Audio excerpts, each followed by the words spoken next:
Zee 24 तास एक पाऊल पुढे। सांगलीच्या मध्ये मला असं वाटतं की तेथील प्रशासनाचाही जो भाग असू शकेल आणि त्याचबरोबर ज्या तऱ्हेनं प्रचारामध्ये पातळी घसरलेली जी होती ती मला वाटतं तेथील जनतेला जराही आवडलेली नाही।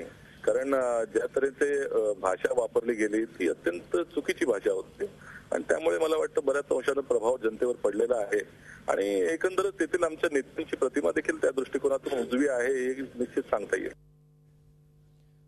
आणि आता आपण ऐकूया राष्ट्रवादीचे नेते जितेंद्र आव्हाड यांनी काय प्रतिक्रिया दिली आहे।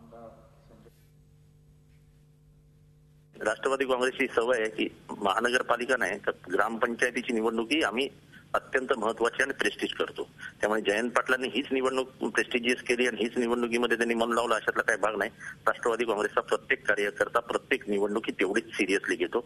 कदाचित ती सिरियसली घेतल्यामुळे एवढाच हा चर्चेचा विषय झालेला आहे। पण अशा चर्चा होतच राहतात। राजकारणामध्ये जय पराजय हे स्वीकारावे लागतात। कायमच विजय मिळतील असं स्वप्न कोणीही बघत नसतं। पराजय स्वीकारणं हे देखील मोठ्या मनाचं लक्षण आहे। मला वाटतं आम्ही पराजय स्वीकारतो आहोत। आम्हाला अपयश मिळालेलं आहे याबद्दल कुठलंही दुमत नाही। पण शेवटी याच्यातनं मार्ग काढून परत एकदा संघटना बळकट करत एक चांगला विरोधी पक्ष म्हणून काम करू। राज्याच्या राजकारणावर काही परिणाम नाही होणार। शेवटी स्थानिक पातळीचं राजकारण, राज्य पातळीचं राजकारण आणि राष्ट्रीय पातळीचं राजकारण हे तीन राजकारणाच्या पायऱ्या आहेत। त्या तीन पायऱ्यांवर वेगवेगळे राजकारणाची गणितं मांडली जातात आणि त्या गणितातनं हे घडलेलं आहे। राज्याच्या राजकारणावर याचा काहीही परिणाम होणार नाही। झी 24 तास एक पाऊल पुढे।